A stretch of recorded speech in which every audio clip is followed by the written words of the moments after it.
you know, maybe a retired judge, civil society organization, and the youths, because the future belongs to you.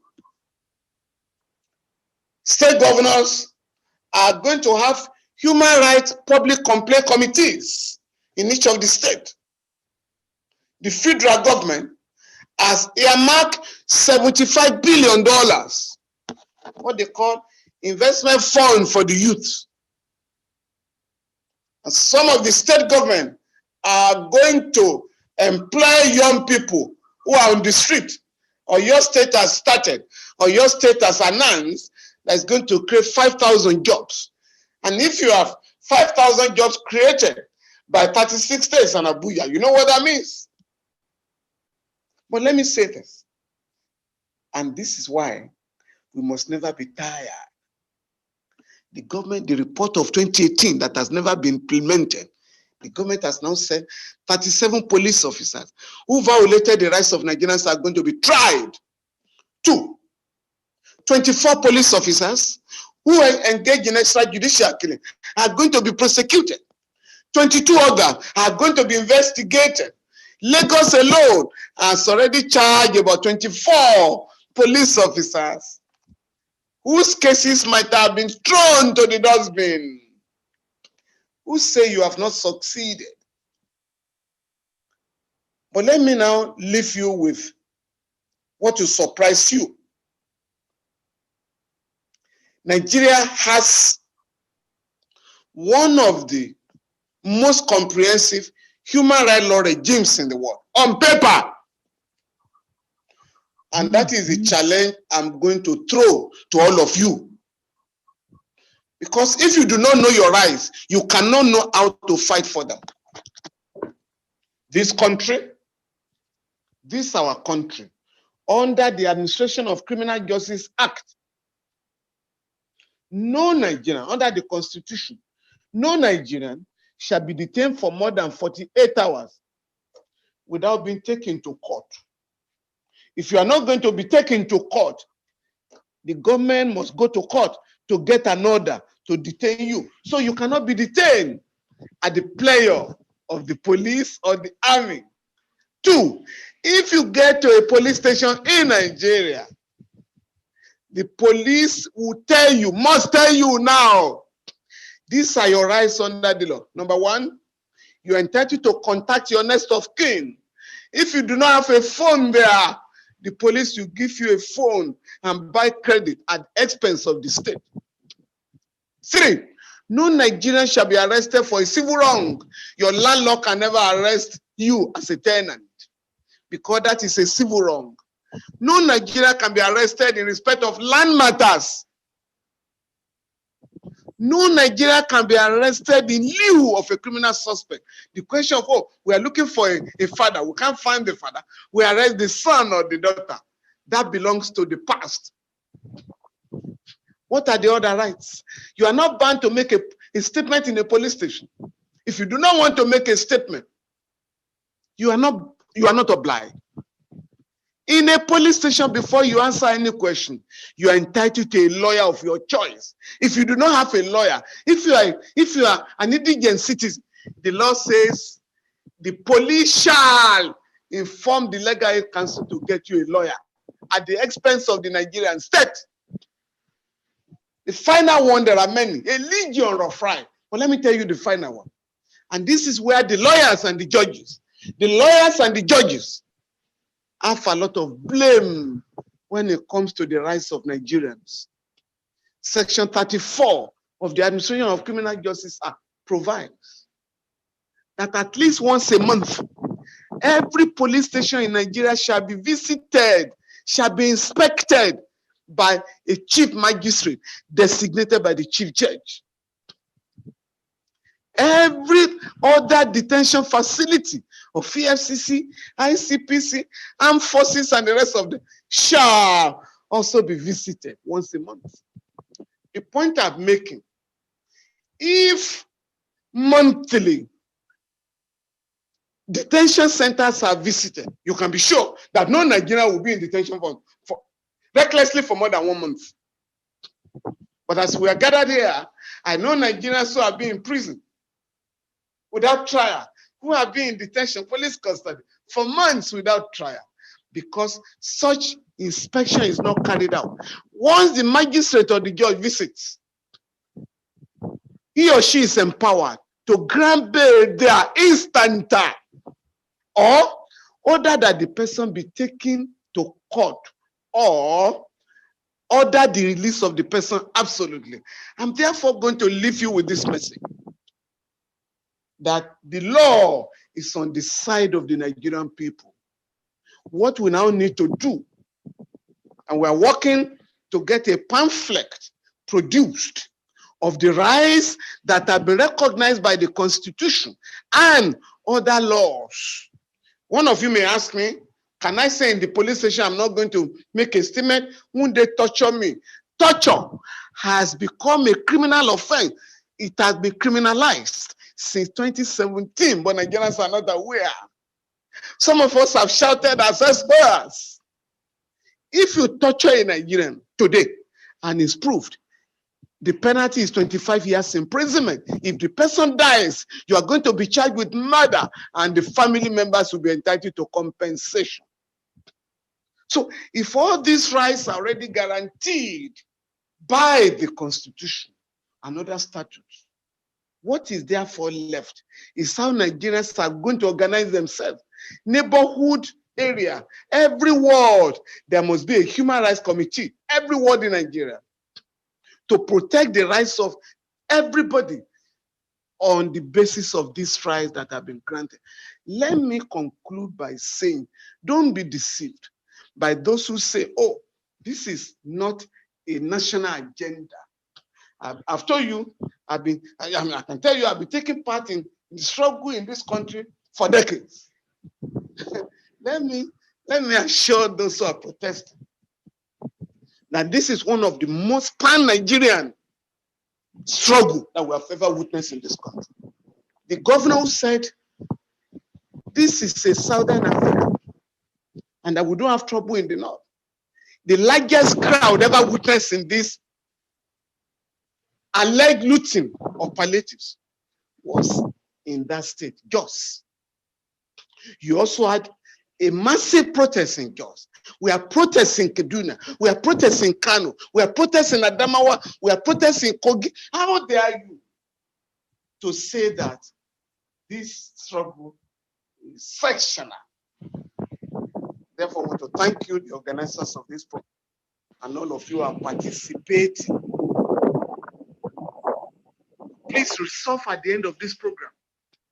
You must leave here to let the world know what some of the statements I've made to you about the rights of Nigeria, so that we can get organized and defend the rights of every citizen, because an attack on any Nigerian must be seen as an attack on all of us. Thank you very much. Thank you so much for covering this from work. Thank you so much, Baba. And with us, you probably get some questions. Otherwise, we will take a few more persons, and the next person will also be a lawyer, Inibe Effiong, who has been challenging the Lagos panel that was set up to investigate SARS killings in Lagos, and eventually recently added that it is also now legal to add to the investigation of the panel, the investigation into the killings at Lekki. Because before it was revealed that the governor was the one who asked that this should happen. So Inibehe, just take it away quickly. Let us get an idea of where we are with regards to this particular issue that you have been challenging, and what's going to be the outcome. Let me quickly, let me unmute you 1 second, please. I've unmuted you, I think. Yes, you're good to go. Yes, thank you. Thank you. I want to commend my mentor, my godfather, my hero, Mr. Femi Falana SN, the man who inspires me a whole lot. I'm now told that he influenced the way I talk. I don't know. People say he has influenced my mannerism, my mode of talking. I think it's a good thing. I'm very proud of you, sir. Thank you for the education. Thank you for laying the foundation for some of us to work on. Now, the panel of inquiry that the Lagos State government has constituted, I had to raise alarm that it is important for the governor to clarify the legality of this panel. If you look at the Tribunals of Inquiry law of Lagos State, section 1 of that law, it states that the governor may, by an instrument, appoint a commission or a panel or a tribunal of inquiry into any matter that is in the public interest. Now, originally, some Governor Sanwo-Olu said that this panel was going to investigate SARS abuses. And just when the tribunal was preparing to commence sitting, the governor announced, following the tragic event of October 20th, that the jurisdiction of this tribunal has now been extended to include investigation into what he described as the Lekki Tollgate incident. The question is, on what legal basis is this panel investigating the abuses by SARS and the Lekki Tollgate incident as they framed it? This is important so that tomorrow, somebody who is indicted by this panel can simply go to court to have that indictment set aside on grounds of illegality, on grounds of procedural irregularity.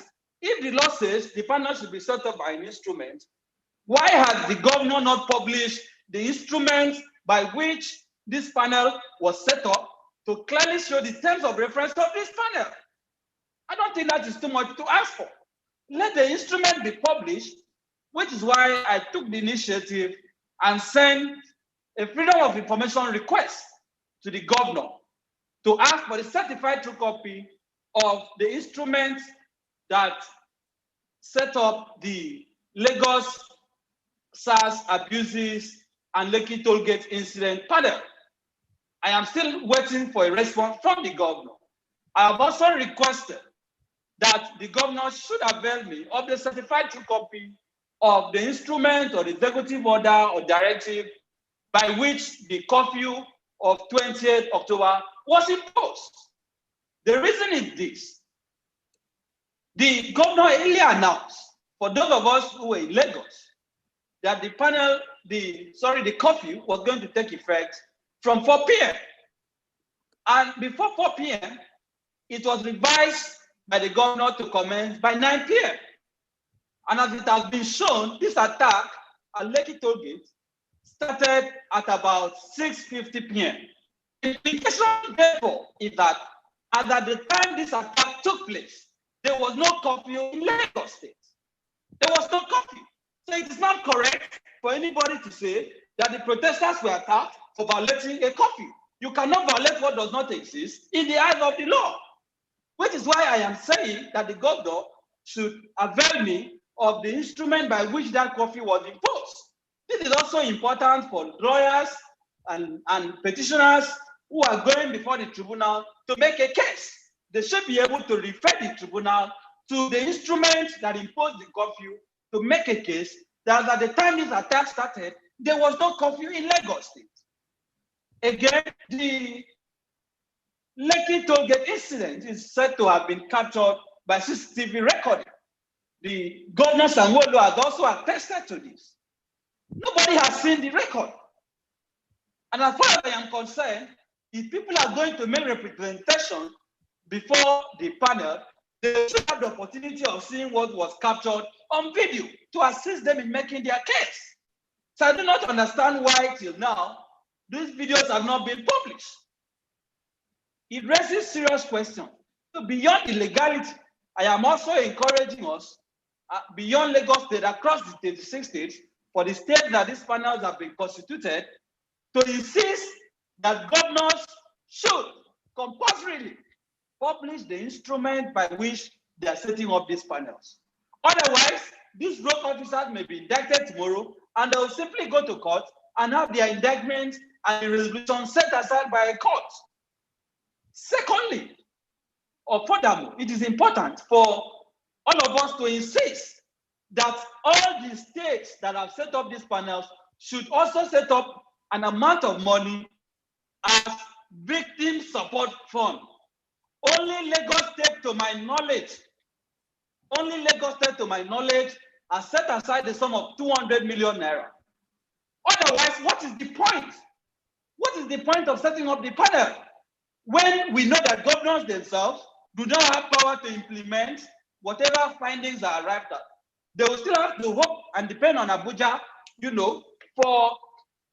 for this reports to be implemented. There is no governor in Nigeria today that can sanction a military officer or even a police officer. It is still the Police Service Commission or the military authorities or the federal government that will implement the report of this panel. So Nigerians should be very, very watchful. I am not being skeptical. I am not being pessimistic. I am talking as somebody who has studied the history of this kind of investigation. Like Leonard Senior Advocate said, till today, the report of the Kaduna State Commission of Inquiry has not been implemented. No soldier has been put on trial. No soldier has been court-martialed for killing over 360 Shiites, members of the Islamic movement of Nigeria. No soldier has been court-martialed for the killing of over 150 members of IPOB. No soldier has been court-martialed for the killing of protesters across the country. So if we are going to have a panel, every state should devote substantial amount of money to compensate victims. At least that should be a starting point. We now fight for prosecution. So any governor in Nigeria that does not set up an amount of money as compensation for victims, we have to ask why. Only Lagos has done that, and you can imagine it's just a meager 200 million. How many people would they compensate with 200 million? So the question is, are these governors truly committed to investigating these cases? Are they truly committed? As far as Lagos is concerned, the governor of Lagos State is one of those who is being accused for the attack on the Lekki toll gate. He personally has questions to answer. The governor of Lagos State has questions to answer. So the panel that is top will now have to make findings on the complicity of the same governor that set up that panel. So we have to be watchful, which was why when we saw the scandalous oath of secrecy that they wanted to administer on the members, you can imagine, under Section 3 of the Tribunal of Inquiry law, oath of secrecy can only apply when a commission of inquiry is sitting in secret. This is a public inquiry. Even though the members rejected that oath, why was it introduced in the first place? So nobody should go to sleep. I am encouraging all of us in our various states to be attending these panels of inquiry. The media must also monitor and follow up on these cases. People have been killed, people have been slaughtered by SARS. Just this morning, I was told of a case in Port Harcourt where somebody suddenly disappeared and not been seen despite a court order by SARS. So people who are going to make cases before these panels, we must follow up, we must insist that they should be brought to justice. Protesters who also sustained injuries, who were attacked during this protest, dates to file actions against the government. And some of us are available to assist in, filing such cases. Mr. Falana, is providing leadership in that direction. It is not enough for us to just go back and wait for another protest. We should be able to sue the government at every turn. And rounding up, I want to say that this is the first time in my lifetime that I have seen young people, Nigerians, come out in their thousands without unnecessary recourse to ethnic or religious sentiments to demand accountability. For the first time in my lifetime, The Nigerian state now realize that the Nigerian people can demand good governance when they organize themselves. That is why they are afraid. That is why they are beginning to say that, oh, it was Igbos who were burning properties in Lagos, Yoruba properties. They bring these stupid sentiments because they know that that is our weak link. So we must be vigilant not to fall for this deception. We must continue to insist that Nigerians have a collective enemy, which is poverty, bad governance, and corruption. Therefore, going forward, we must organize ourselves. We must continue to hold these politicians accountable. And I do not want to see, and I believe this should be a collective result, a situation where after 1 month, 2 months, everybody will just return to his comfort zone. You will drive on the road, you will see a fellow citizen being harassed by a policeman, and we just behave as if it doesn't concern us. So going forward, it should be our collective resolve. Whenever we see citizens being harassed, being molested, we should stop by to find out why they are being harassed. And I saw that in Computer Village recently, where a policeman tried to harass a commercial, driver. And people came out and said, you cannot do that. And he was chased away. So that has to be the attitude of Nigerians going forward. This is the momentum that we have built, and we must find a way to consolidate on it. It is no longer business as usual. Politicians have now realized that power truly belongs to the Nigerian people. So as lawyers, as citizens, as journalists, as whoever you are, whatever you do, this is our country, and we must collectively do whatever we can to secure the future of this country. We must do everything that we can to save this country from collapse. So thank you. I hope that that's the attitude going forward. Thank you. Thank you so much, our counsel in Nigeria. Great job there breaking this down. It would have been good to ask you a few more questions, but we want to keep this within 2 hours. So we'll go to those who have been raising their hands. But before you go ahead, I want those who are speaking to go straight to the point and also make it as quick as possible. In my view, we should be discussing when and how we continue to hold the streets. Because if there's any victory that we have gotten and that must be sustained, it came from the boldness that we showed on the streets in front of their soldiers, their police, all kinds of bulletins that were issued, attacks, trolling on social media. We did not back down. That's why we call this meeting, Zoom meeting, no back down Zoom meeting. And in my view, this is well attended. We have over 320 people that are here in this meeting. It's been broadcast live, and I think it's been watched by almost 2,000 people at this point on Sahara Reporters Facebook page. You can also see there. And you can share the information as well on your respective Facebook and Twitter pages and WhatsApp groups. So also, I want to commend, because not many people are talking about this. We want to commend the diaspora community. Some cities have had 4 protests. I know of New York, Toronto, almost the whole of Canada is on fire. The UK, it's like every day they have been protesting. Even after we stopped over here, the UK is still protesting. I've been posting protest notifications about protests that are still going to happen on Sunday, some on Saturday, some on Friday, some tomorrow.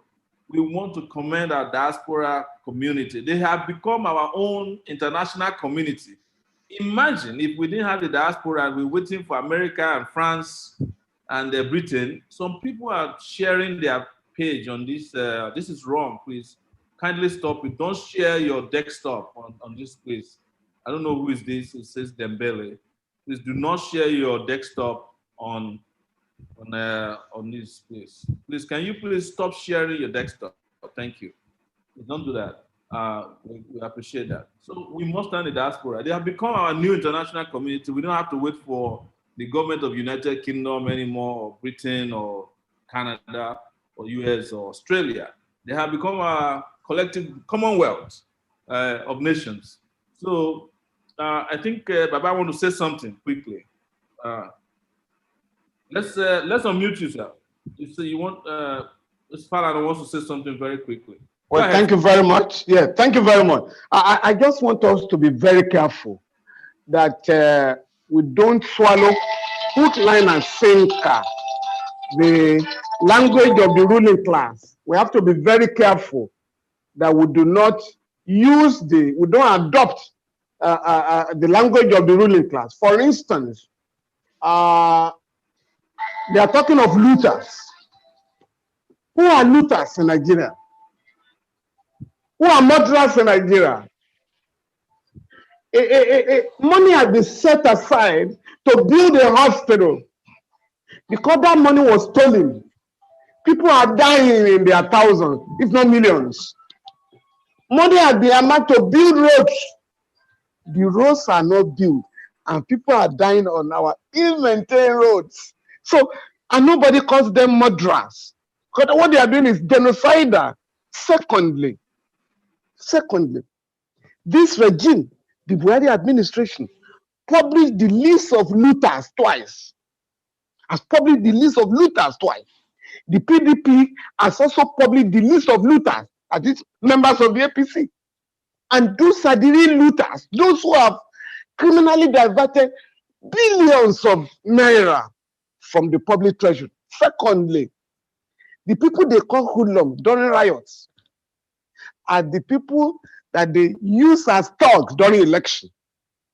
The same people are called area boys or miscreants or anarchists. Who is an anarchist? Please, let us be very careful that this system has bred hoodlums. You use them during election. In fact, there was somebody that some armed robbers were arrested in Alpha. They went to rob a bank, killed 33 people, including 9 policemen and 1 pregnant woman. And what did they say? He said, no, we are not armed robbers. We are not professional armed robbers. We are professional thugs, political thugs. As if thuggery is legalized in Nigeria. But as far as the ruling class members are concerned, thugs are allowed to operate. Thugs are allowed to operate in each of the cities. All the politicians in Nigeria, majority of them, have thugs. And those thugs after election are allowed to go away with their arms and ammunition. And those are the weapons they turn against the people. But let me say this. So that we know where these problems are coming from. There is nowhere in the world where you do not have riots. I've just told you about America. 140 cities had riots following the killing of George Floyd. 140 cities. But I beg you, and this is the program in Nigeria before. This is the first time since 1914 that protests took place in Nigeria. The state could not stop the protest. You know why?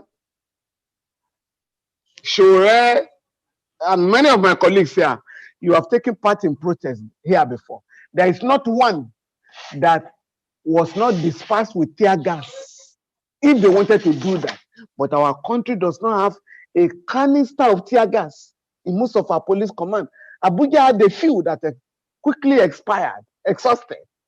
Abuja had water cannon. Water cannon is supposed to have some hot water. There was no heater. So people, there are no rubber bullets in our country. So we must therefore say there is no law that allows you to kill protesters, to kill even the so-called hoodlums. Those who are looting purportedly are supposed to be disabled. At the very best, if your life is in danger as a policeman, you start by shooting in the leg. You don't shoot in the head. And that is what they are doing now. By the time the figures are out of the number of people killed in this country in the last 2 weeks, the whole world will cry and say this is genocidal. Thank you. Thank you so much, Baba. Appreciate that intervention. Let me start taking people here. I see here Solomon Simeon. Please, can you do it for? Let's please respect time. We don't have time. I want to take as many people as possible. Solomon, I'm going to unmute you. Solomon Simeon. Okay, here you go. Unmuted. Go ahead, please, Solomon. Make it 1 minute. Solomon. Okay, Solomon is not asking. Can I have Oxford? Hello. And, okay, Solomon, are you good to go? Yeah. First of all, I want to comment. Introduction, please, and where are you calling from? And let's go quickly to the point. Don't give Mr. Solomon. Don't give speech. Just make it quick so that we can. Mr. Solomon Akokio from Delta State, Abaka, precisely. Welcome. Yeah. The very day we tried our own protest here in Abaka, it was very, very bloody for us. Like, when you say something is bloody, it was bloody to the extent that you had to see a policeman changing his uniform with armor, as in shooting. It was a face-to-face battle, not like, but the only thing we, the debtors, we have this kind of stubborn mind. We don't run. You know, get the way you did do, we don't run.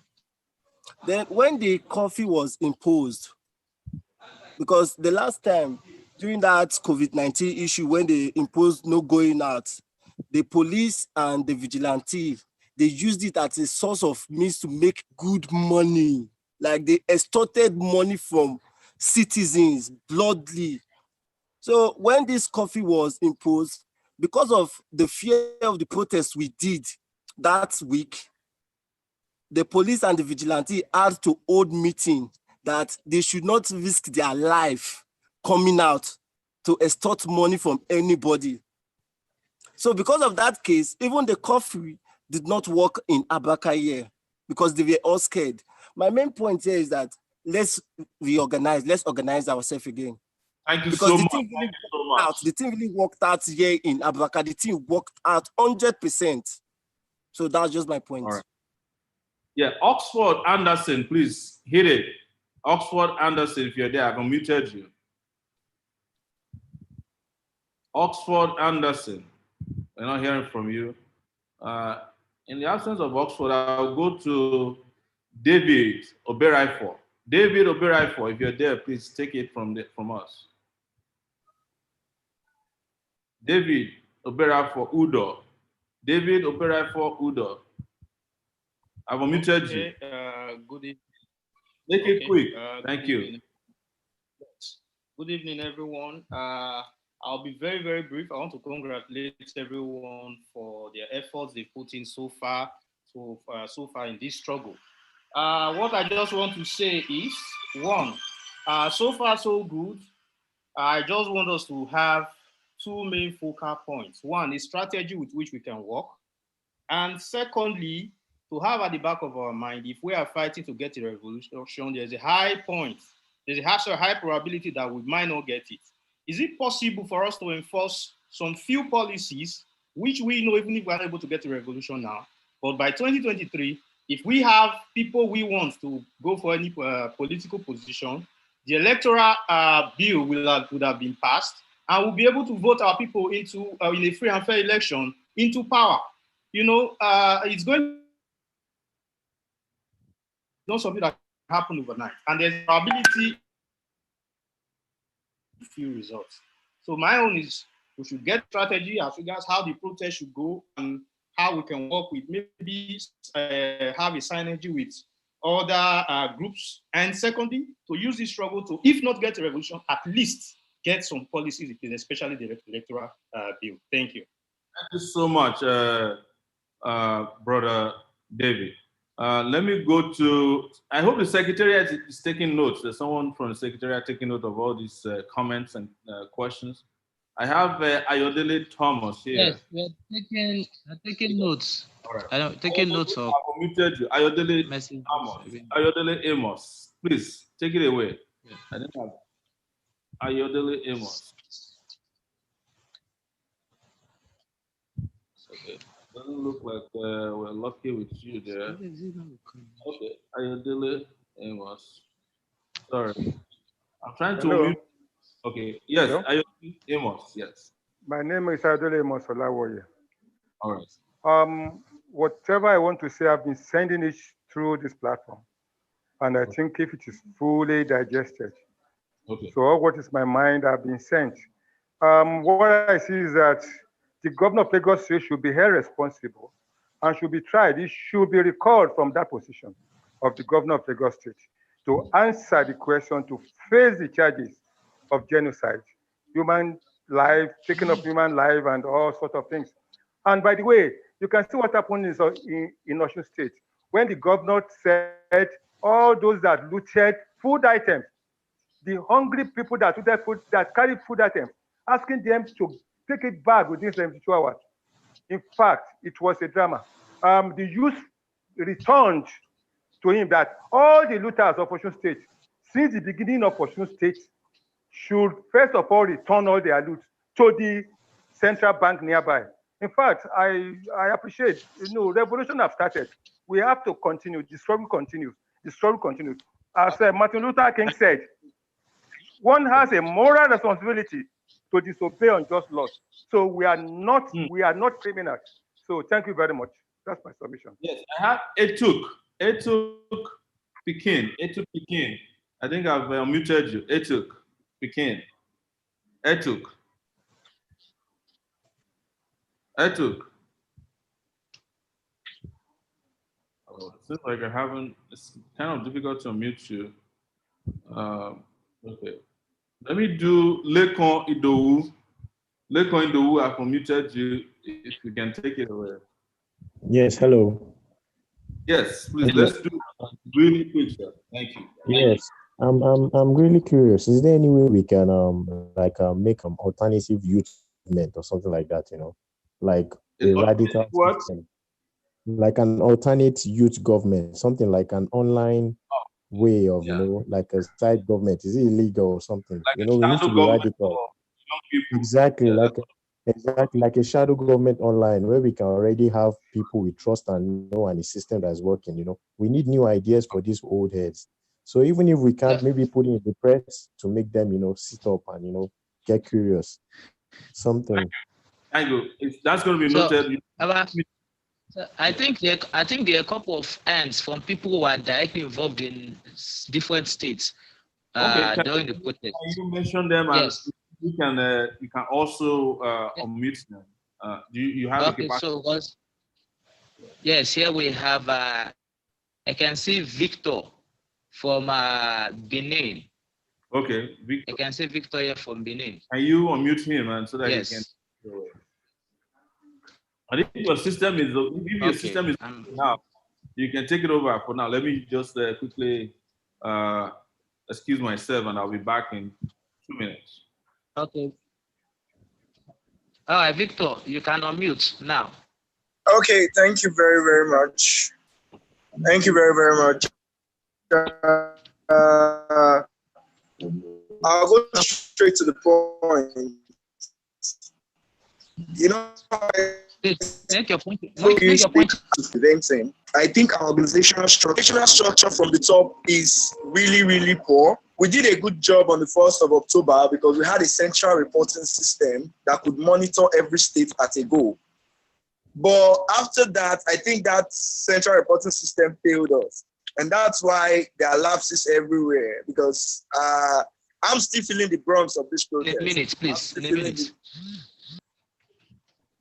I'm still feeling the brunt of this protest. So bottom line, we need to rearrange our organizational structure at the top so that we know exactly what we're aiming at and what we're doing. That's what I think we need to do. And we need to do that with the agents. Thank you. Okay. All right. Thank you. So Victor, you can mute back. So I'm going to be unmuting Wise Man from Lagos. Wise Man, I've unmuted you in 2 minutes, please. Wise Man, you can unmute yourself now. You're unmuted.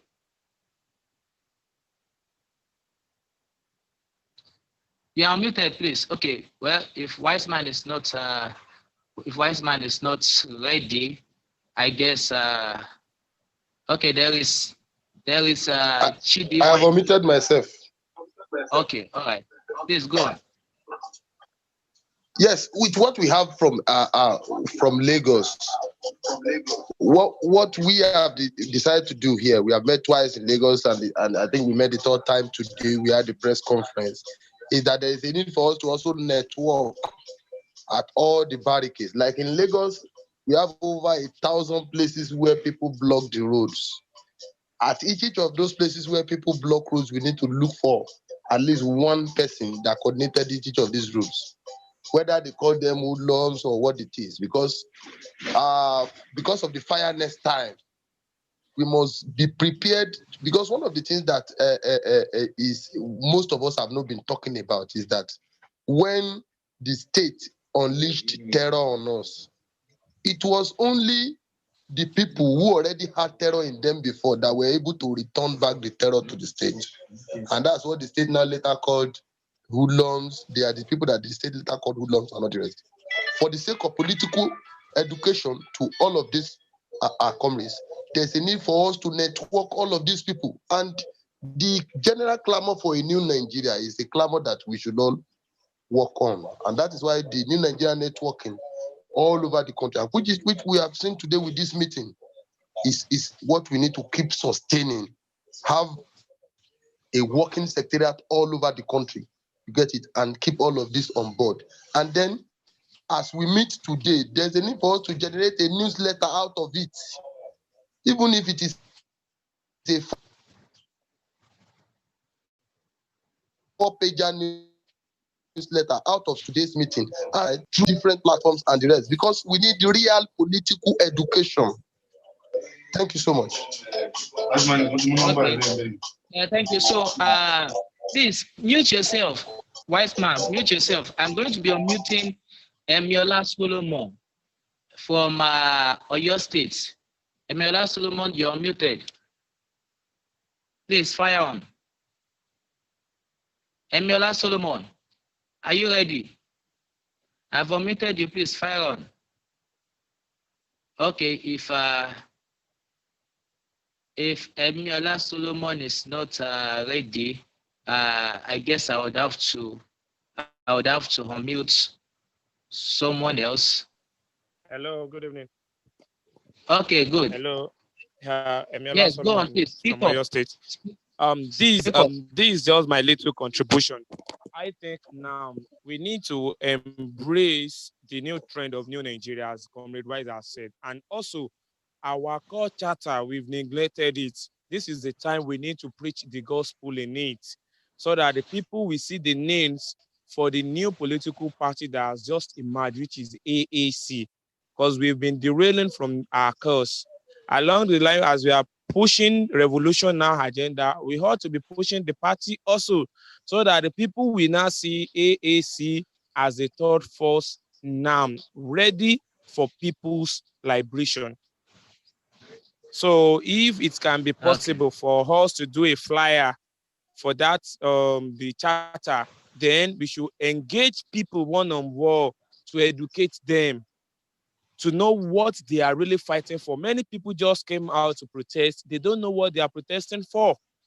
They'll say, okay, because my friend is there, let me also go there, because they lack the education. So this is the right time for all comrades to mount the streets and educate people massively. Thank you. That's my submission. Okay, all right. Thank you, Emiola. Please, you can mute yourself. Please, yes. A minute. Please, there is a massacre occur on 2010. A massacre that occurred in Ibadan here, or Joe here. Nothing was mentioned about it, even though the media do as if nothing happened, in which we still have 11 people at UCH presently now. We don't know the total number of people that died, and everything just swept under the carpet at this present moment. Nothing was done. Even the governor he's not doing as if he heard of it. So I don't know how ways in which we can help this situation. Yes, I think it's not even only particular to Ibadan. You know, everywhere you go, they're mentioning Lekki shootings, but a lot of people were killed almost at every barricades in Lagos. Almost every barricades in Lagos. I know about the number of persons that were killed in Badagry. No less than 3 persons were killed in Badagry. A number of scores of others injured. I know same thing happened in Benin, in Delta State, in a lot of places. You know, these are some of the issues we intend to compile and give both legal and political challenge to this issue, because in any case, for instance, in Lagos, it is clear that the governor has been indicted, who initially was denying. He indicted the Nigerian military at a CNN interview. Now the military had come out to say that, hey, look, we were invited by the Lagos State governor.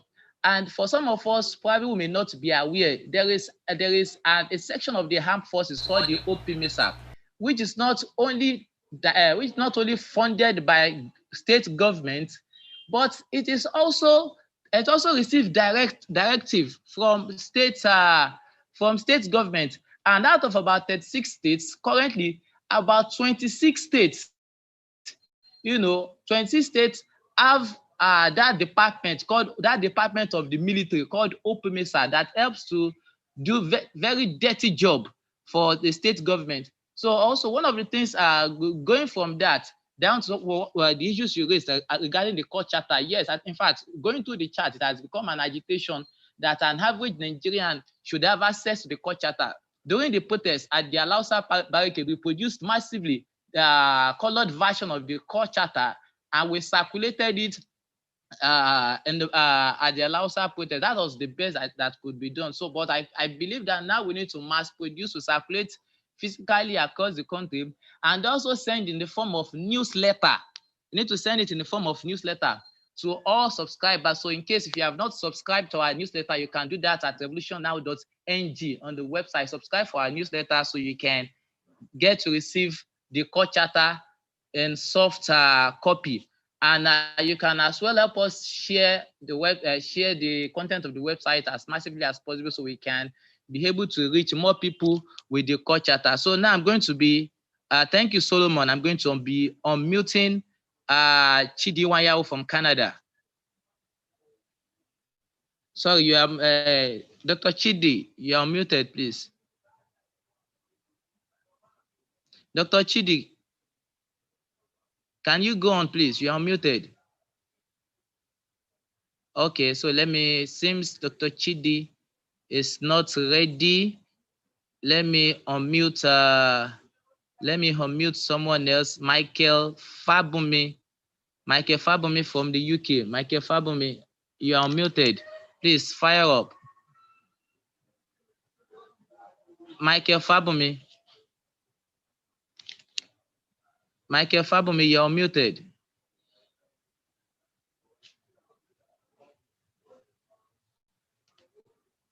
Okay, seems Michael Fabumi too is not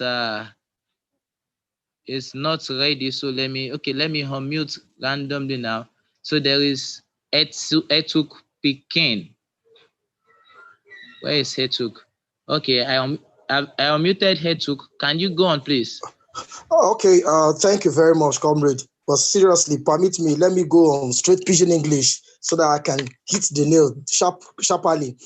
For me, first of all, introduce yourself and what state you talking from. Introduce yourself and my full name is Victor Etuk, aka Etuk Pikin. I'm calling from FCT Abuja.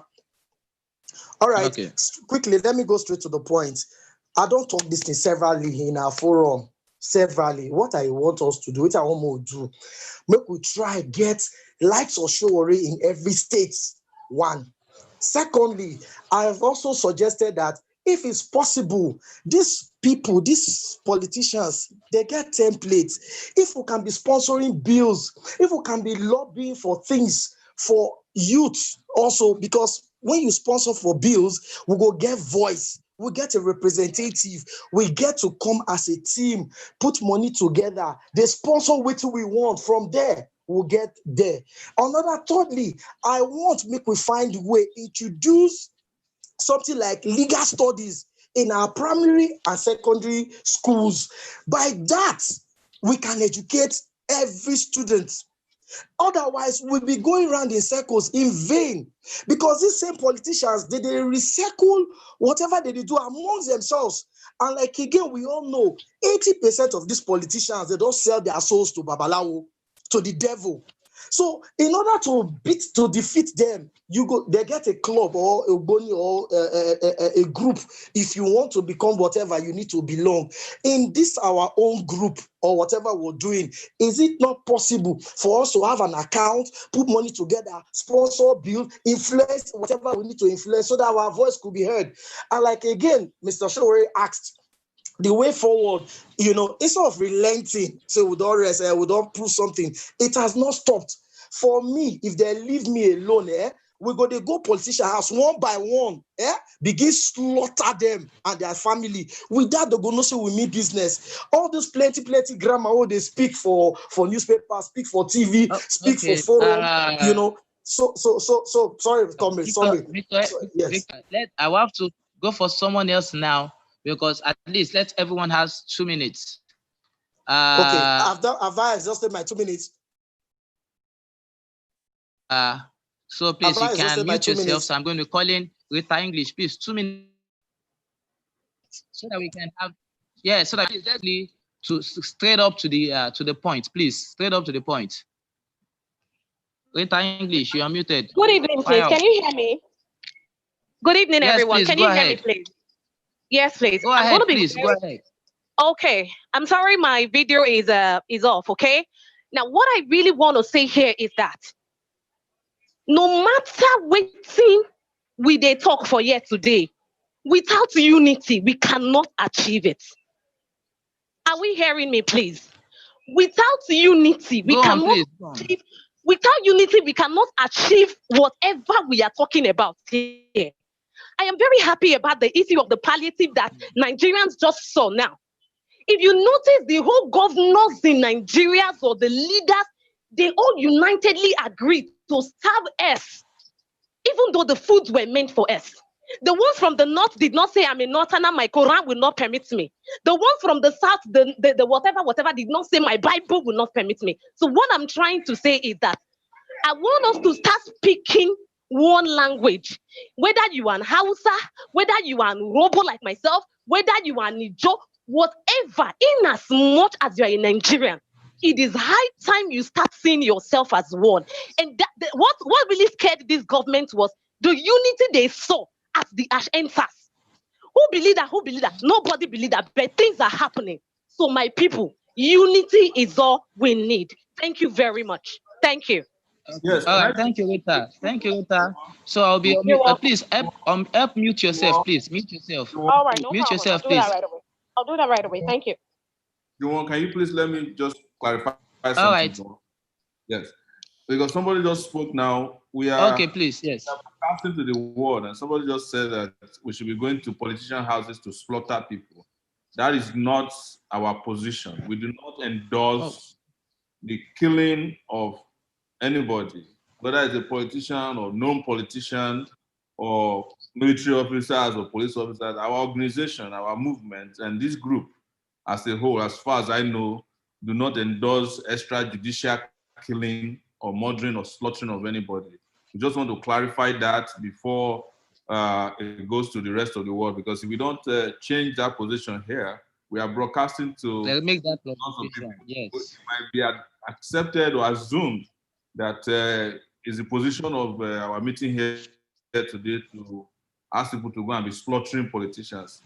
I'm making it the clarification again that that's not our position. We don't endorse any form of violence. As a matter of fact, as you all know, there was no violence in this associated with this protest until the government brought violence into it. First, by hiring thugs to attack innocent people. They started in Lagos, they did it in Abuja. And then when thugs couldn't achieve their aims, they brought in police. And when police couldn't achieve their aims, they brought in soldiers. You know, they've done all kinds of things to bring violence to us, and we have avoided it. And we just want to reiterate that our movement, our organization, and I can speak for almost everybody here, except the person who was speaking in broken English, Etuk Pekin, that we do not endorse any form of bloodshed. Thank you so much.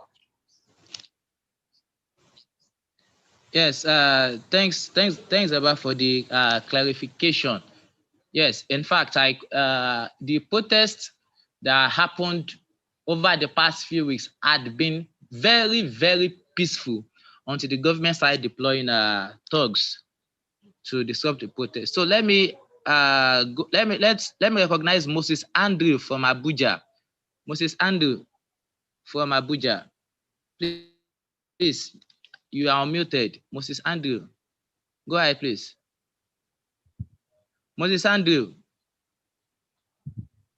you okay? Seems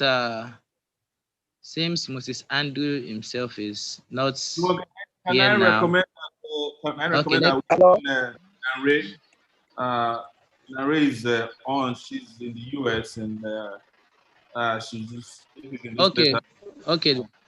I'm trying to unmute her. Let me unmute her. I've unmuted Dari. I've unmuted Dari now. Nare, N-A-R-E. She's on. Hello. Okay, I'm here. Hello. No. She's unmuted. Okay, she's unmuted. Hi, I'm going to She's take. unmuted. I'm going to take more than 1 minute because you people don't have enough women on this call. So I'm speaking also on their behalf. So I just want to say hi, everyone. My name is Nanre. I'm here in the US. I'm from Jos. I've been involved in different social organizations. I'm a socialist. I'm also part of this movement. I just want to say a few things, and I think most of the things have already been said. But one of the contexts in which I'm coming from is also a long summer of protest here in the United States for Black lives. And I think that we can also learn a lot from some of the strategies that they have used, which is also, it's not only an anti-police struggle to defund, actually the struggle here is to defund the police. So it's actually interesting, and I don't even know who came up with the 5 for 5 demands, which actually one of the demands is to fund the police. But one of the things which I just want to highlight some things maybe that have not been said, and then I'll also touch on some of the strategies that people spoke about. And one is I see the emergence at this time of two different groups of people that the government is going to respond to. There are the revolutionaries and there are the reactionaries. And you know, the government will always choose to interact with those who will be moderate and those who are more likely to do their bidding in any case. So they have seen the power of the Nigerian people, and now they're looking for who to negotiate with. And they won't want to negotiate with anyone that they cannot control. So we also, while we are also aware of what the government is doing, we also have to be aware of who they're going to negotiate with and who they're going to recognize. And several comrades have even spoke about how the narrative is already being pushed that people were murdered at a particular location and everybody else that was murdered, we're not hearing about them anymore. And that's actually pushing a specific narrative to say these lives are more important and these lives are less important. So we have to really watch that narrative. We also have to watch as they negotiate and as they create these platforms and these things that Baba spoke about, these various police panels and everything like that. They're going to cherry pick whoever is going to be most important, which is what they try to do in Lagos. And they're also going to attempt to silence them. So we have to be continually aware of that and just be cognizant of that as we pursue our own strategy. So the second thing I want to talk about is, you know, the question on this call was like, what next? What happens next? I'll just share some of my ideas. And the first one is, of course, documenting and amplifying what happened in all the rest of the cities. So I know I've been hearing a lot, and Baba spoke to it, there was no protest in the north, there was no protest in Kaduna. This is the development of a specific narrative. And the narrative is created to divide and conquer, to start to create these ideas that this is a separate movement, this is for this, even within our own WhatsApp chats, I have challenged several people on some of the anti-Northern sentiment that is within even ourselves.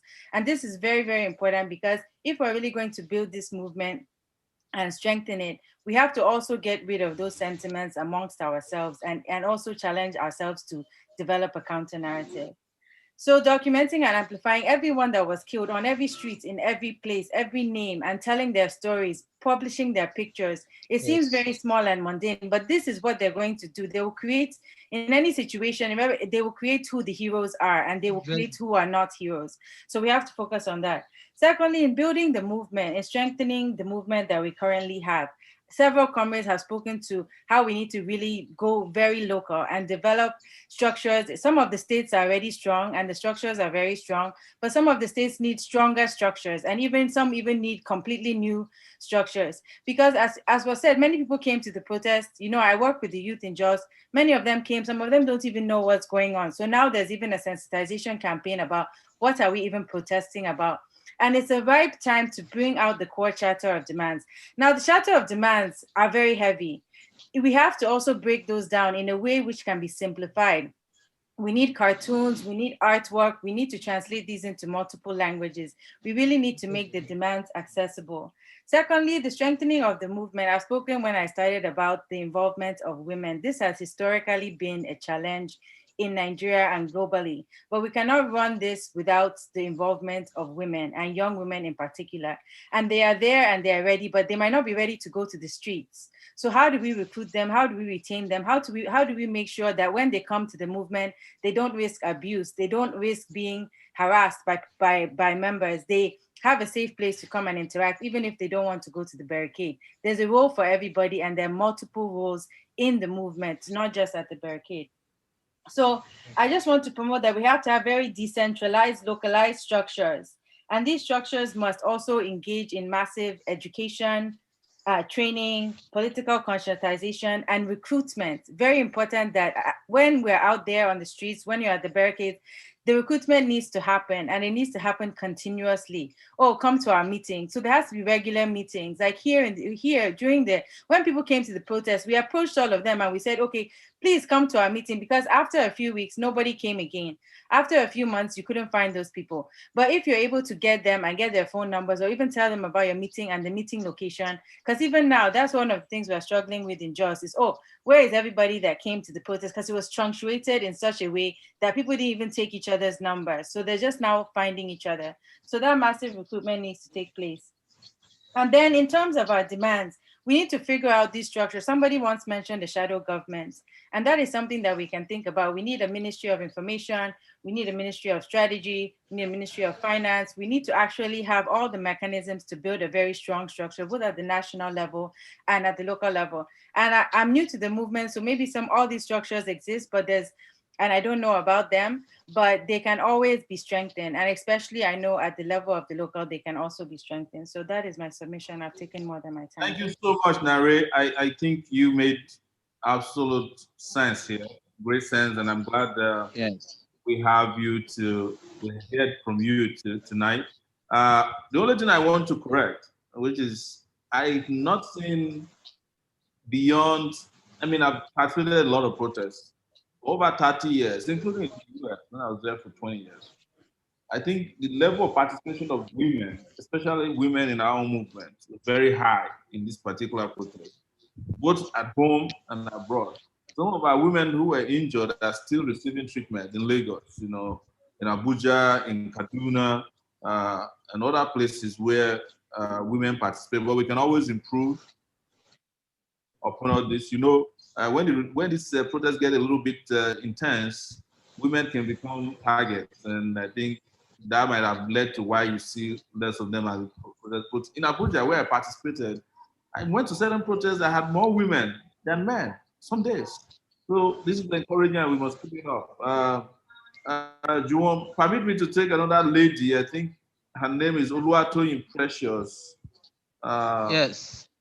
Precious, I'm going to unmute you, or you can help me unmute her if you have access to the button. Precious Abina Briggs. Oluwatoyin, what's the name?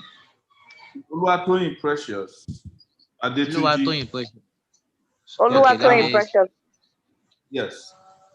Okay. Take it away, Toyin. Good evening, everyone. Good evening, everyone. I asked a question the other time, and I believe the question might be so funny. I said, sir, Mr. Showore, can you just be the president? Actually, I just thought the reason why I said that was because with all of those things happening in the country, we need reformation. That is the basis, and revolution. Now, what is the way forward? To many of us, we are ready for anything. And when I mean anything, I mean capital letter, anything.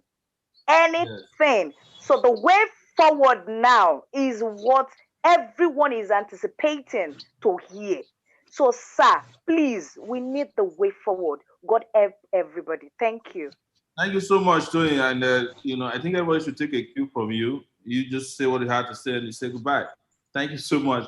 Let me also take Bumiola from Texas. He's been reaching out. They did a lot of. There's even a lady here. Yeah, we'll take the lady after Bumiola. Bumi, I think I've unmuted you. Bumiola, Juwon, if you can help me unmute Bumiola from Texas.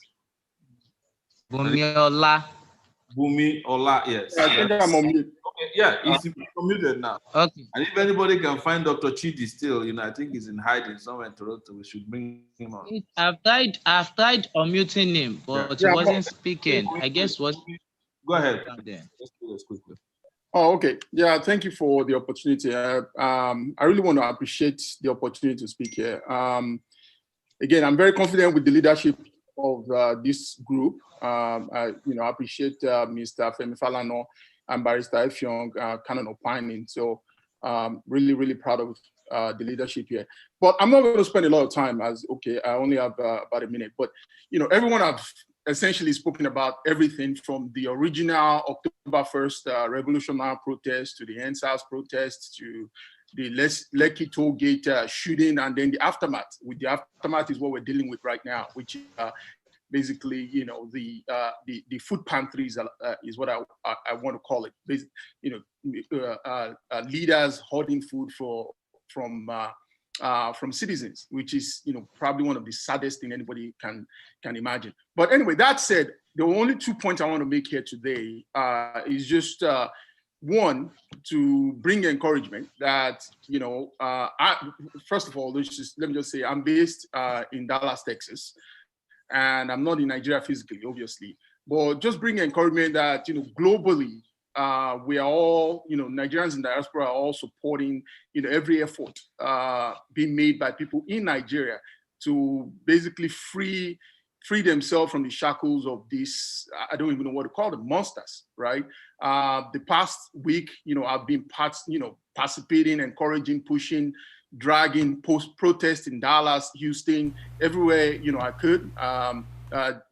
Led a few in Dallas, Texas over the weekend, Saturday, 11 o'clock, 3 o'clock, it's just everywhere. It's everywhere. We can't stop. We're not going to stop. We're not going to keep quiet. We're going to keep going. The second message I want to bring up is I'm really happy that this is broad-based. This protest is not limited to a few people or a section of the country. This is everywhere by everybody, creed, religion, ethnicity, everybody's involved. And my message is we should keep it that way. We shouldn't put message out there that would alienate anybody. We shouldn't say things that would alienate certain ethnic group or religious group or creed. We need to keep everybody involved, keep everybody encouraged, and keep driving with the momentum. I believe victory is certain. Thank you very much. Thank you so much, Bumi. Okay. I wanted to. So. Go ahead. Okay, so I just wanted us to have another lady, Simi, yes, and then we have Baba Ye, the co-convener of CORE, because I just saw him on this call. Has also returned. Chidi has returned. Don't forget. Okay, yes, that's okay. Hello, can you hear me? Okay. Yes, go ahead, please. Hi, Joe. So I just wanted to, you guys are speaking about legal action against people like Buhari, Tinubu, everyone that had a contribution to this. But how are you going to come about it? Is it going to be like through protests or, because when the very system itself is corrupt, us protesting, is it just to raise awareness so that we gain more traction in in taking them to court. But then if the very court itself is corrupt, then what do we do about it? And I think also, I'm sure you guys are doing stuff like this, but mobilizing youth in universities, as well as sort of educating youth that don't have that capacity to think about their rights. Like, they don't even know what their rights are. So maybe also spending some time trying to educate these youth. And it's going to be a long process, but I think, it's in the hands of the youth, our future now, and the revolution that we're speaking about. Thank you so much. Thank you so much. We love that. And please, if you're a lady out there, we want to hear more of your voices. It's very, very important that we don't let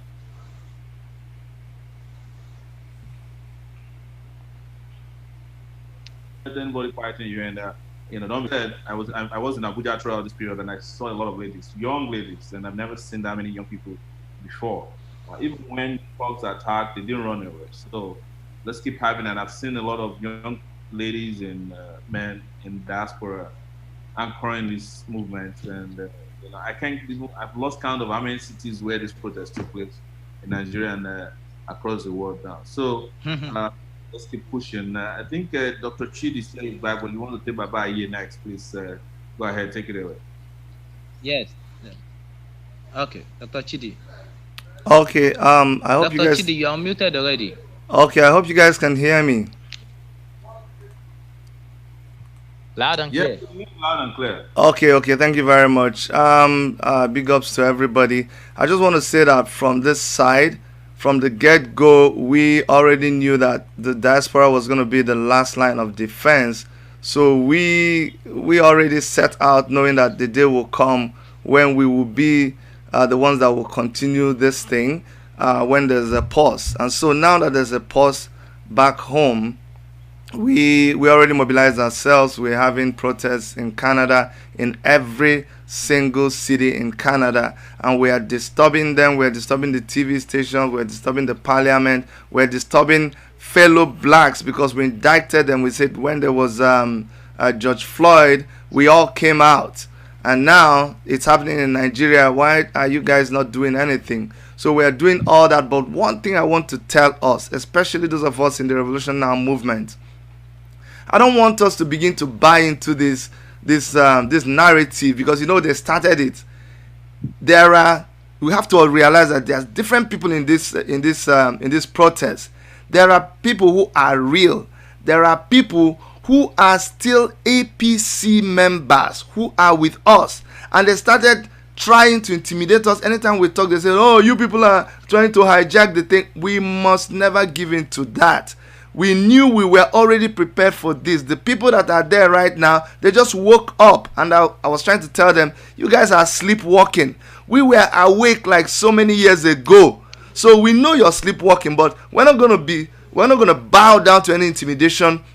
We were doing this protest, but yes, it's NSAS right now, but don't be intimidated into not giving your voice, into not providing leadership. Even when the people castigate me, they call me names, they try to shut me down, I know that we have been there all this time for a time like this, and right now that we are needed, we must step up and provide that leadership. You can provide leadership by not even saying a word, but we must keep organizing, because everybody depends on us, right? Everybody's like, what are we going to do next? What are we going to do next? We're like, you know what? We've been doing this for a long time. We told you guys this revolution was coming. You thought we were joking.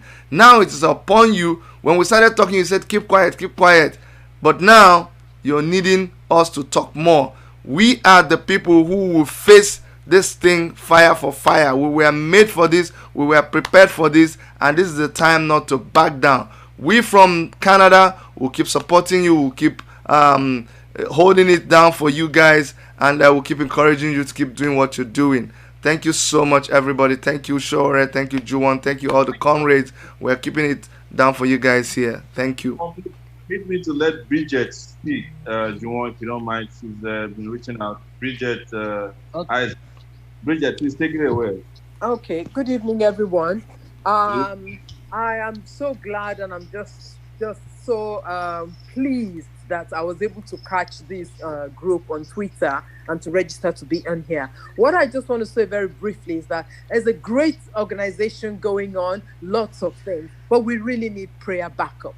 Many of us are not able to be there physically to do a lot of things. I need to help my husband. I'm kind of his carer, so I'm not able to physically move around. But we can organize our own prayer warriors online that will be backing up and will be getting, you can feed us with the prayer requests, prayer needs, urgency, wherever you are. And we know that God is everywhere. And we know we serve an almighty God who is all powerful. And we have tasted of his goodness. We will be backing you up in prayer so that even though we're not there physically, we can send finances and everything. But the prayer backup is so key in this. I haven't been able to sleep since the 20th. Almost every night I'm downstairs here, just wailing before the Lord, because there are many women trying to call their children. Chidi, Nkechi, where are you? They can't hear them. And the pain is just like an electric charge just going through my body every single day. So we want to back these people up in prayer, apart from all the financial things and apart from all the leg soldiers and everyone,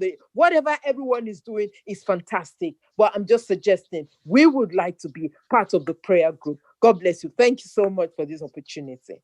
Thank you so much, man. Thank you. Appreciate that. Joel, I think you may have to take it from here. Okay. So I think Baba is unmuted already. So let's have Baba you on board. Yeah, okay.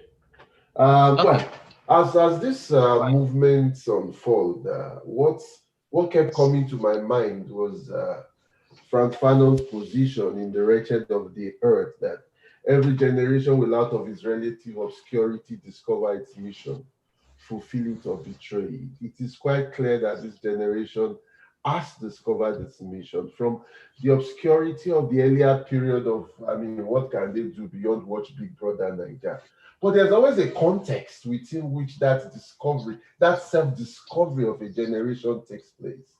And the context in our case entails a global situation of capitalism's crisis, and which is deepening, and a number of other issues, subjective factor nationally, but a very important one of this, and which we need to keep stressing, is the revigoration of the traditions of fighting, taking the streets, which the AAC, the Coalition for Revolution, with the Revolution Now movement launched on the 5th of August 2019 started. So it was within this context that, you see, because revolutionary movements start often spontaneously, but the extent to which they go forward depends on organization. So it was SARS. No one could have said it would be SARS or not. What this means is that even as we stand, as we take on the issue of SARS, some ideas have been bounced now, including the different judicial panels of inquiry. We should be physically there. We should engage this online and offline. But beyond that, any and every issue of concern to the working masses, we should take this up in ways and manners that show that we are part and parcel of the poor, the masses, the youth at each point in time. Going forward, I would suggest, amongst other things, ideas have been raised about political education. I think this is of utmost importance. And we also need to build bridges with the organizations of the people in anywhere and everywhere we are in our different neighborhoods committees, where you have community associations we could relate with, and the trade unions. Right? The trade unions, I'm not necessarily talking of national leadership or NLC, TUC. In our different areas, you have factories, you have offices, you have shop stewards, you have rank and file working class. We should build relations with those in the informal economy, market men and women, with those in retail. We need, because what's a party like the AAC, what a movement like the Revolution Now movement stands for, is alternative politics. It is mass politics. And one of the things with regards to this NSAS movement was, this was the only body that moved in, the only revolutionary-led body that moved in with a national network. across most of the states where you had action. But even at that, we could have done much more still. And we need not only mass political education, we need cadre development within the movement. For now, I would not want to speak much more than that, but to salute all those we lost as Nigerians on the field, and also all those members of the movement and all who stood and fought and continue fighting until victory. Revolution now. Revolution now, Baba Ye. Thank you so much. Juwon, can I just do a small housekeeping? Yes. Sorry, my electricity is gone. I'm in Nigeria. I got to keep reminding you that you see me in darkness. So please, one issue that keeps occurring to us in the movement, or even anybody that's watching and listening to us today, how active are you on social media? Because whether we like it or not, this battle is being fought on social media. You know, what some of you have mentioned about how we were trolled and attacked, it was a well-oiled attack against us by the state. They wanted to choose who they were comfortable with, even when it comes to who to choose or who should go to the negotiation table with them. Of course, we made it very clear that we are not going to the negotiation table. We can't go and negotiate with a government that is tone deaf, a government that, in our view, does not exist, does not respect human rights. We have no business.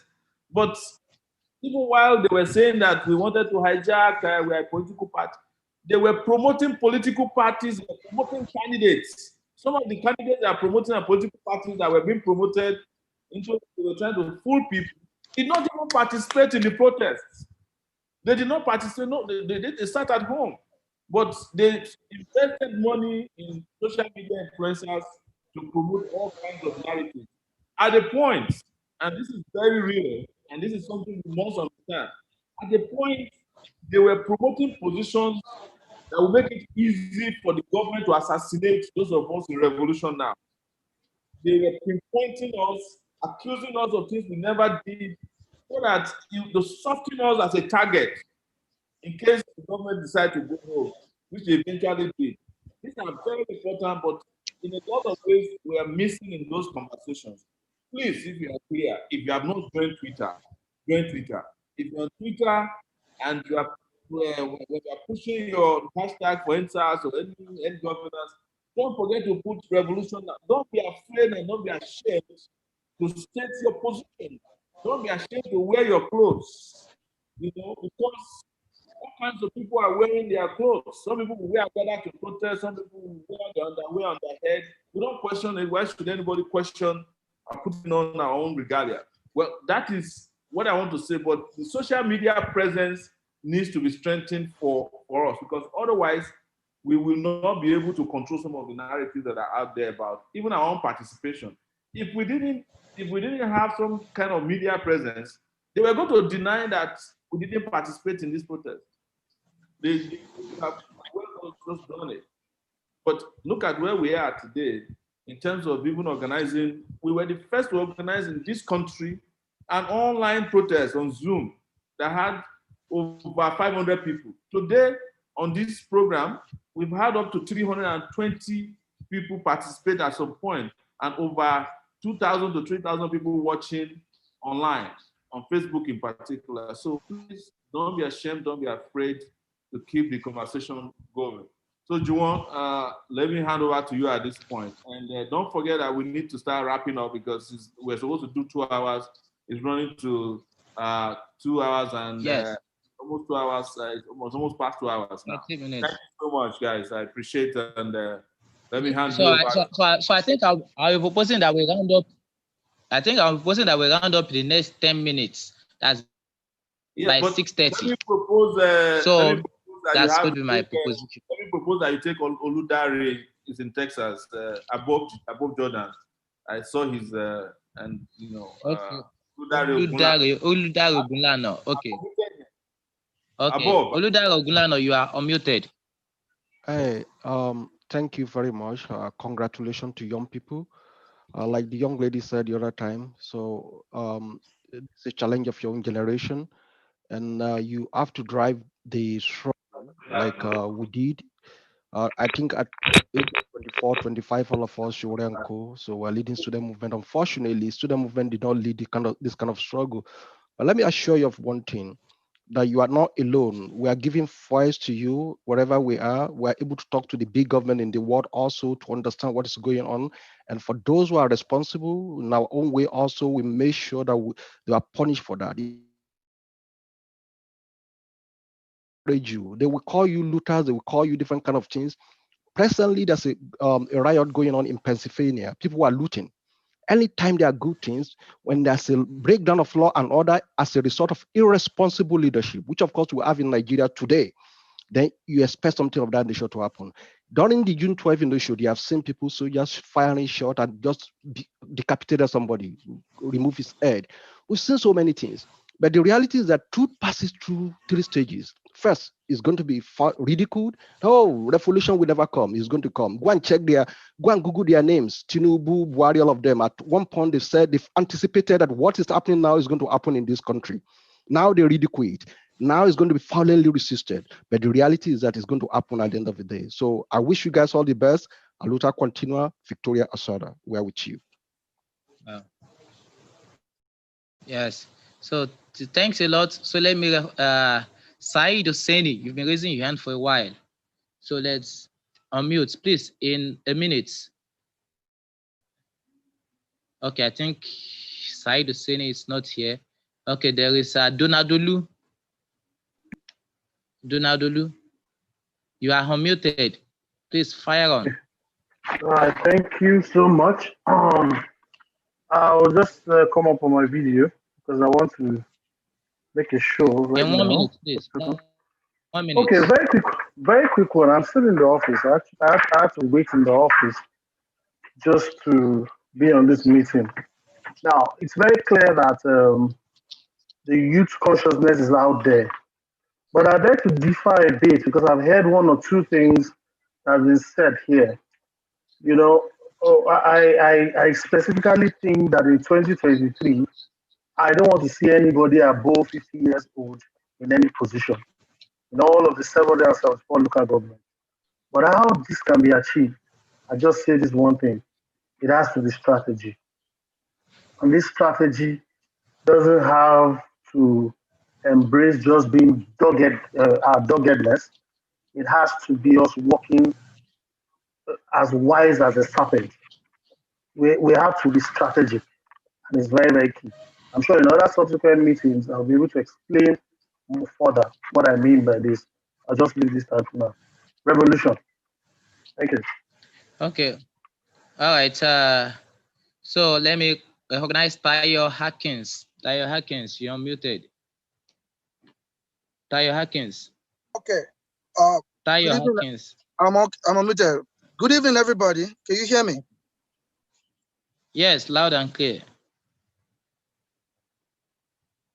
Loud and clear, please go on.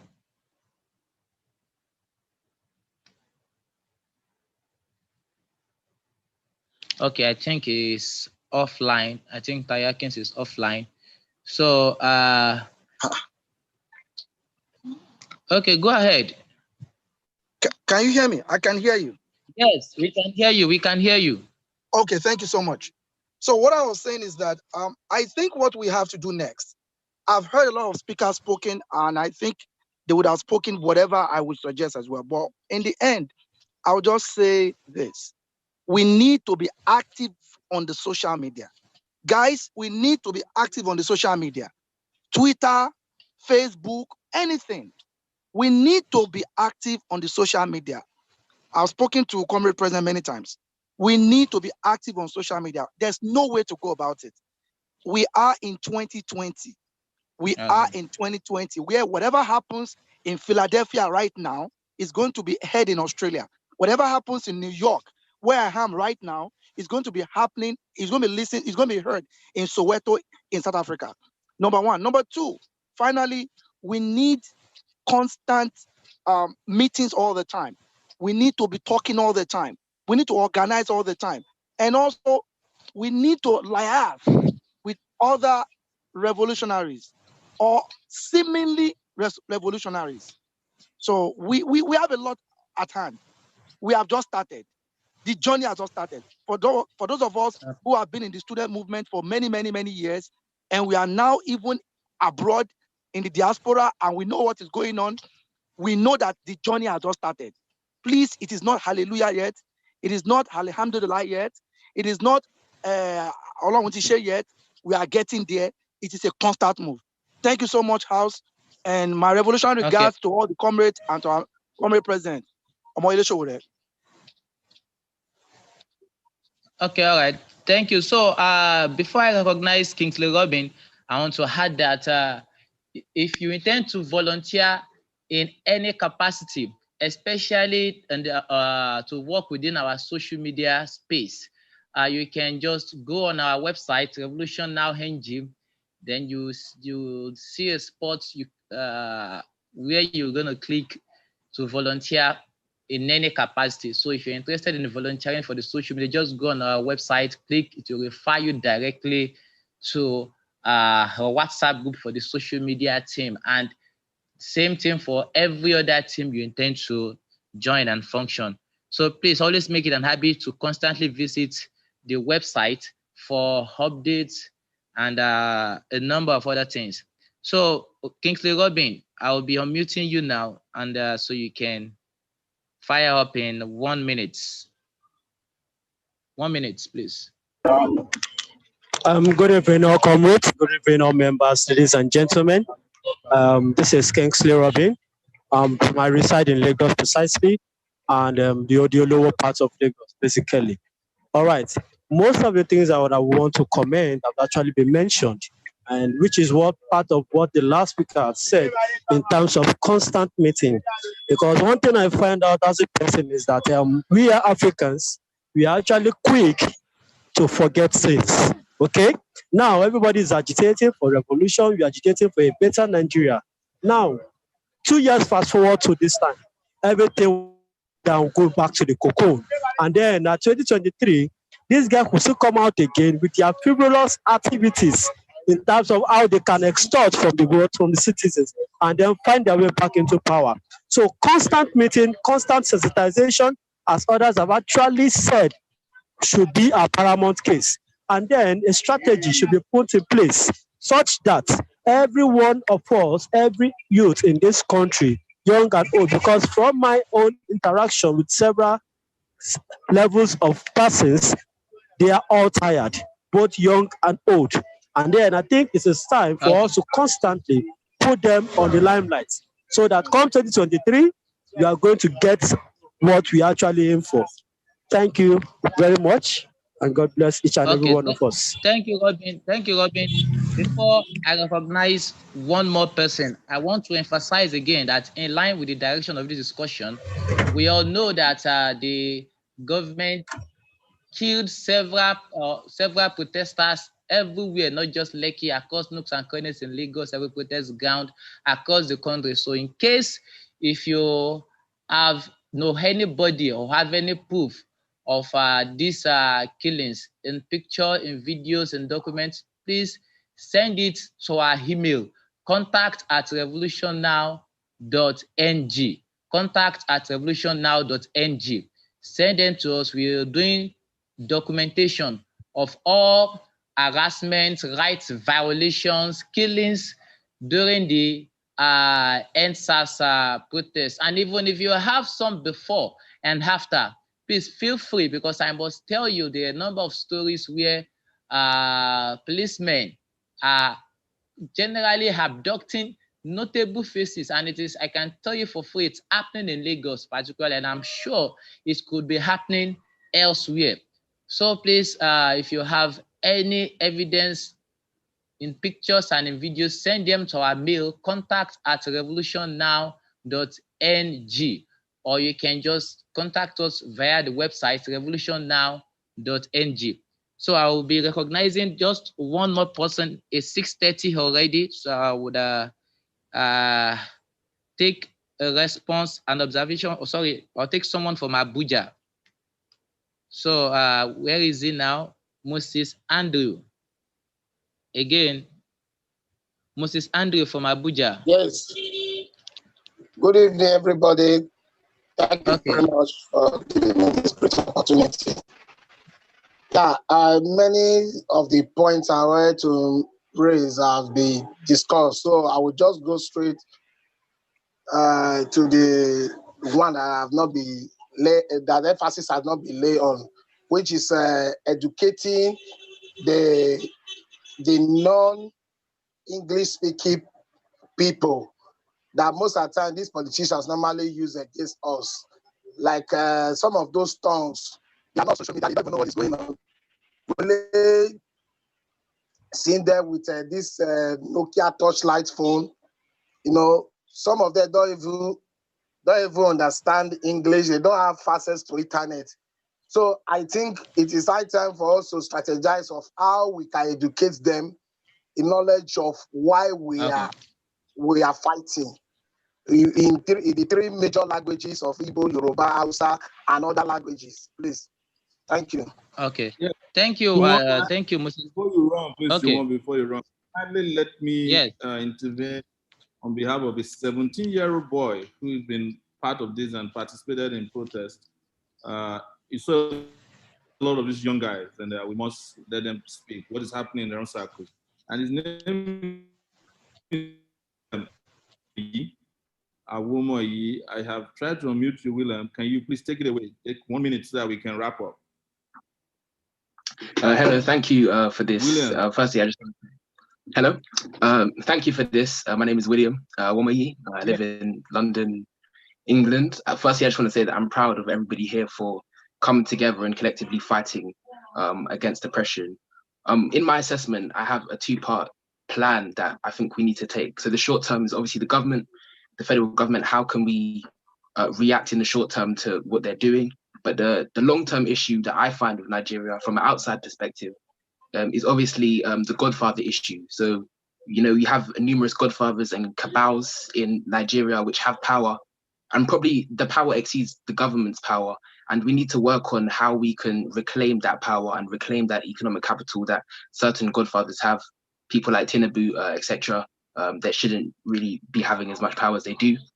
One way we can keep doing this and raise the consciousness of people in Nigeria is keep antagonizing them on social media. I think this has been mentioned before, but keep using social media in 2020. Just keep antagonizing, and it will keep gaining traction everywhere. Like me personally, I've seen a lot of tweets because I'm connected to Nigerian Twitter right now, so I've seen a lot of tweets. So just keep antagonizing. And also another thing is that we tend to joke a lot on social media too much. What I've seen in Nigerian Twitter is that there's a lot of jokes about Jibril, things like that. That's not really important because we know Buhari's still alive. I think we just need to focus on the matter at hand. And if we have such a big turnout like this, there's about 300 people here today. We should use all of those people on social media to get hashtags going and to not make jokes, but be serious about the matter. A couple more things. I'm against Western interventions. I've seen like sanctions being placed. I'm not really for that, because if we know about the geopolitical and historical relationship, we know that Western intervention has never ever benefited Africans or Nigeria. So I'm against that. I think we need attention, but not intervention. And the way to, my opinion, is the way to rebuild Nigeria is through the local authorities and not really the federal authority. So it's all about, in the long term, we need to be looking at local authorities, local governments. How can we fix the local issue? Because we have to work on the masses and not just wait for some messiah leader that's going to come out of nowhere and start making change. It's all about the small battles that we can win in the local areas. One more thing, my last thing that I wanted to say is that we need a comprehensive strategy that's put into words, a plan. Because the issue is that normally what happens with Africans all over the world is that if somebody dies, then they take all their knowledge with them to the grave. What we need is a plan so that we can, so that if somebody dies, if somebody gets killed, you know, the plan stays the same. All we have to do is read Yes, from my it brother, and I saw your apply video. it. So we just Even need though this something is that we not can write down into words, because I'm tired of having all these leaders that just get killed or assassinated because they never wrote down what they were planning to do, and other people couldn't carry that out. And yeah, so that's really all I have to say. But I'm just saying this is a hugely momentous moment for Nigerians all across the world, and not just Nigerians, but Africans as well. And so I don't think we should underestimate what's going on, because history is being made right now, revolution now. Thank you so much, man. I cannot let you go without saying, how do we get more of your types, man? All over the place, man. Yeah, you should get. You have spoken brilliantly, and I'm moved and inspired by what you had to say. I'm glad that we got you to speak before this is wrapped up.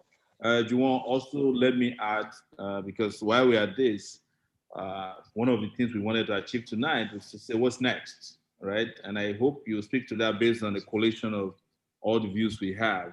It's looking to me like people want something deeper, something well prepared before we move out again.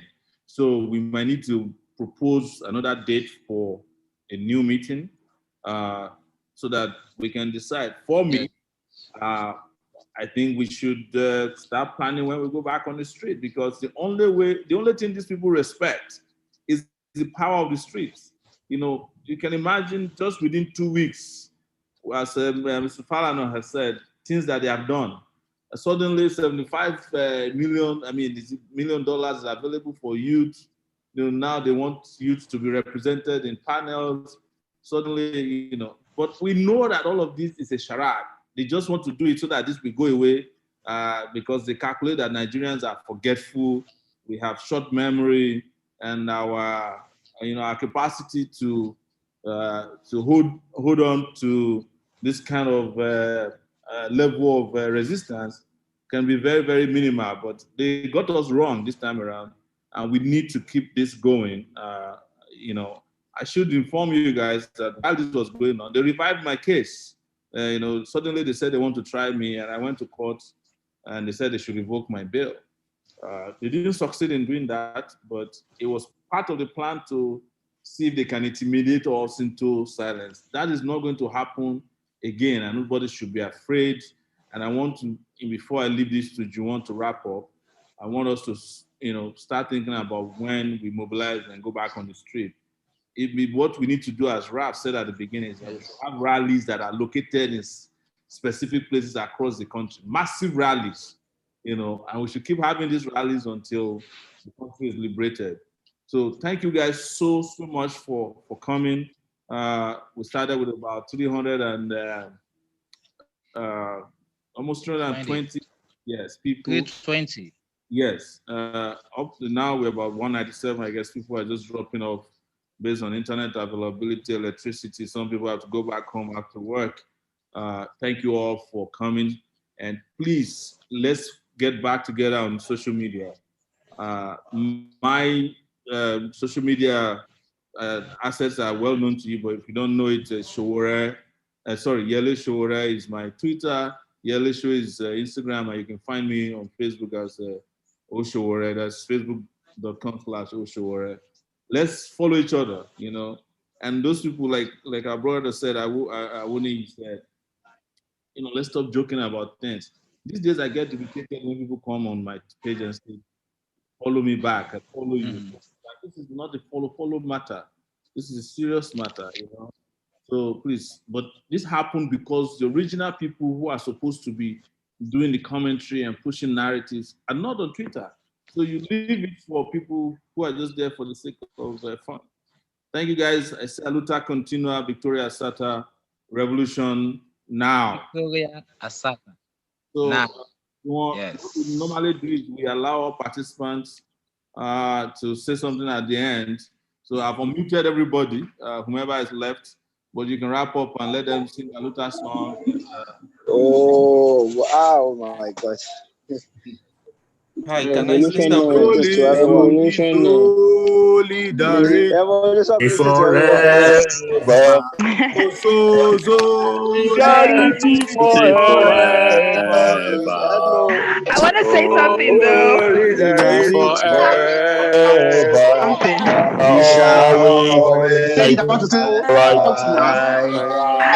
We all need to come together as one group though. I'm greeting you guys. This is the special all the way from Revolution back. Guys, we need to come together as one group. Nigeria Resistance Revolution. Do we have like a Telegram group? Telegram group where people can know what's going on. Thank